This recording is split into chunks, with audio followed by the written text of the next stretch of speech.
Привет, друзья! Сегодня вы услышите новости, после которых по-другому посмотрите на экономику Европы. Почему сразу несколько крупных заводов временно приостанавливают производство?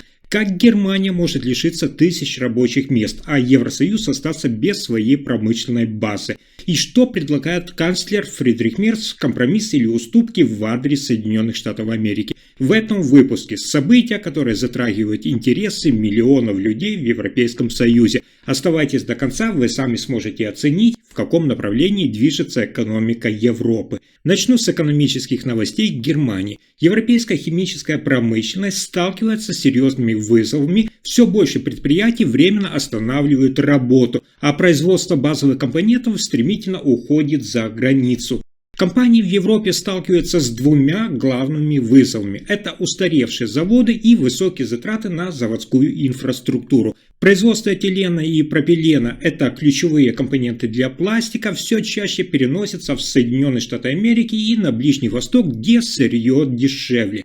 Инсайдеры из отрасли утверждают, многие европейские установки работают с низкой утилизацией, менее 80%, что делает производство экономически невыгодным. Некоторые компании, например Ineos, пытаются спасти ситуацию. Они строят новый завод ценой 4 миллиарда евро в Антверпене, но таких проектов пока единицы. В Италии Eni признает многомиллиардные убытки и переводит мощности на биопереработку. Это важный шаг, но слишком запоздалый. Еврокомиссия уже вступила в такую игру, скажем так, с идеей альянса по ключевым химическим веществам. Они обещают субсидии и приоритет для европейских производителей при госзакупках. Но эксперты предупреждают, времени остается все меньше, и в итоге может быть потеряна база целой отрасли. Тысячи рабочих мест и важнейшие индустриальные цепочки окажутся под угрозой. Но следующая важная новость может оказаться даже значительнее предыдущей. Канцлер Германии Фридрих Мерц предлагает кардинальный подход в торговой войне с Соединенными Штатами Америки. Европейский Союз может уступить и ввести односторонний низкий тариф на американские товары. Мерц утверждает, что Вашингтон не готов к взаимному соглашению по тарифам, поэтому Европа должна быть готова отказаться от зеркальных пошлин и предложить Соединенным Штатам Америки сниженные пошлины в одностороннем порядке. Такое предложение вызвало резкие оценки среди стран Европейского Союза. Одни считают это прагматичным способом избежать эскалации, другие – сигналом уступок под давлением. Отдельные экономические эксперты предупреждают, что политика низких тарифов с оглядкой на Соединенные Штаты Америки может ослабить европейские предприятия и перераспределить потоки торговых выгод. Европейская комиссия теперь должна решить, соглашаться ли с таким предложением, предлагая торговаться, или продолжать готовиться к симметричным встречным мерам. Мерц настаивает на том, что открытость рынка – это ключ к защите экономических интересов Европы и сохранению единства. Немецкие СМИ отмечают, эта идея уже поменяла динамику переговоров, Европейский Союз оказался перед новым выбором. А дальше новости про авто. Еврокомиссия обсуждает идею запрета бензиновых автомобилей в автопарках и прокатах с 2030 года на 60% новых автомобилей. Фридрих Мерц вышел на трибуну и заявил, что такие строгие меры упускают из виду текущие реалии Европы. По словам Мерца, переход на электрокары без учета зрелости технологий может серьезно ударить по автомобильной индустрии, одной из ключевых для Европейского Союза. Он подчеркнул, цитата, «Европа должна оставаться технологически открытой и гибкой, чтобы потребители могли сами выбрать, какой автомобиль им подходит». Мерц напомнил, цитата, «Германия финансирует четверть бюджета Европейского Союза. Ее голос при формировании значительных решений должен учитываться». Теперь в воздухе напряженная дискуссия. Европейский Союз обещает зеленый курс, Мерц предлагает отсрочку и разумную адаптацию. Но кто захочет останавливаться на полпути? Чем закончится этот спор? Полным переходом на электрокары или усилением технологического плюрализма? Узнаем, конечно, с вами в ближайшее время. Но я хочу чуть вернуться к возможному полномасштабному кризису и сказать по цифрам.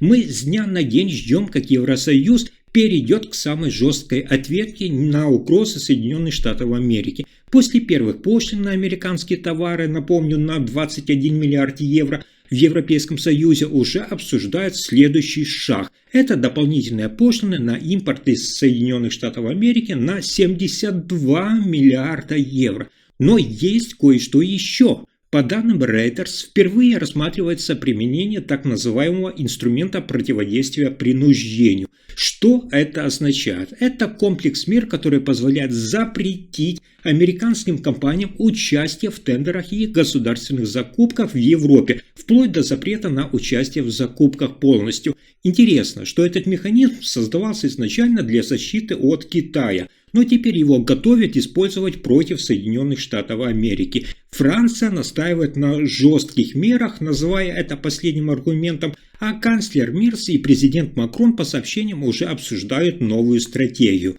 Напомню, что несмотря на угрозу 30% пошлин со стороны Соединенных Штатов Америки, Евросоюз решил пока отложить ответные ограничения до 1 августа. Формально это чтобы не сорвать дипломатические переговоры. Но внутри Европейского Союза растет давление. Представитель Европарламента от СДП требует немедленной реакции. Бундесвальд считает, что пошлины до 100 миллиардов евро уже готовы к запуску. Канцлер и комиссия настаивают на дипломатии, но четко дают понять, при отсутствии прогресса контрмеры точно произойдут. А теперь очень актуальные новости недвижимости, а точнее новости аренды недвижимости в Германии. В немецких мегаполисах аренда продолжает расти вопреки усилиям по ограничению цен. По данным Минстроя, в 14 крупнейших городах с 2015 года средняя цена за аренду увеличилась почти на 50%, а в Берлине рост составил более 100%. По факту, то есть это удвоение стоимости жилья. Мюнхен остается самым дорогим, почти 22 евро за квадратный метр, с отрывом от Франкфурта, где 16 евро, и Берлина, где примерно 18 евро. Но картину не спасает даже расширенная аренда с мебелью. В ряде городов квартиры с обстановкой сдаются на 30-40% дороже простых. Именно эта разница превращает аренду в стратегическую проблему. Молодежь, семьи, студенты – все зажаты между высокими ценами и дефицитом доступного жилья. По оценке, сейчас почти треть арендаторов тратит на аренду более 30% своего дохода. Разницу между старой и новой арендой называют лок-ин эффектом. Когда переезд стоит слишком дорого, люди предпочитают остаться в старых квартирах даже с неудобствами. Многие критики отмечают, ценовой потолок уже не работает, а судебные разбирательства для большинства слишком затратны и сложны. Эксперты предлагают обновить методику расчета выравнивания арендной платы, усилить контроль над новостройками и упразднить разрыв между текущей и вновь вводимой арендой. Сейчас, когда цены продолжают расти быстрее инфляции, риск, скажем так, социальной стагнации становится реальностью. Люди фактически заперты в слишком дорогих для них квартирах без возможности улучшения своих условий. Но давайте перейдем к интересной новости о людях в возрасте. Ежемесячные расходы на проживание в доме престарелых в Германии впервые превысили 3100 евро, что на 124 евро больше, чем в начале года, и на 237 евро выше, чем в июле 2024 года. В сумму входят собственный взнос за уход и питание, а также дополнительные выплаты за проживание, обучение и обновление в учреждениях. Согласно данным, именно рост зарплат персонала и общие расходы стали ключевыми факторами удорожания. Сильно заметны различия между регионами. В Бремени средняя плата составит 3449 евро, в Северном Рейне 3427 евро, тогда как в Саксонии-Анхальт порядка 2595 евро, а в Мекленбурге и Передней Померании 2752 евро.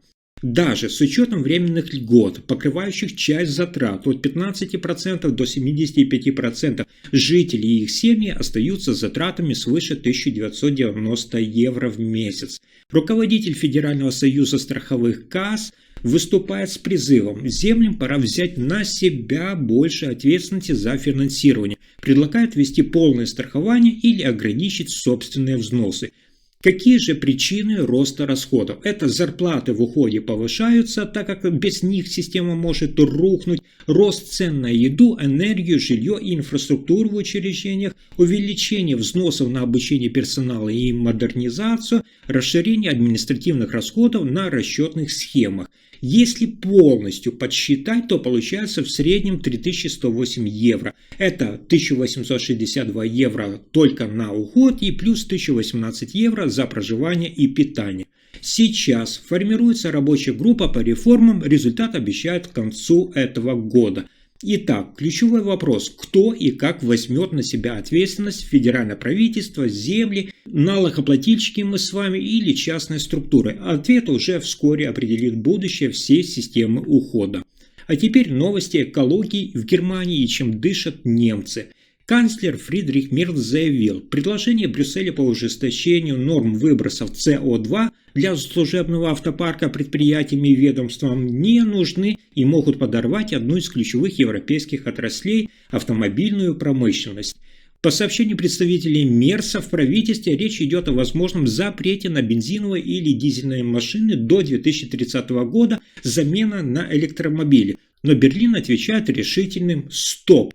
По словам источников, цель не создать тревожность, а защитить рабочие места и технологии на сегодня. Мерц подчеркнул, что потребители должны сами выбирать, а не бюрократы из Еврокомиссии. Также он заявил, цитата, «Мы не допустим, чтобы Евросоюз разрушил одну из наших ключевых отраслей».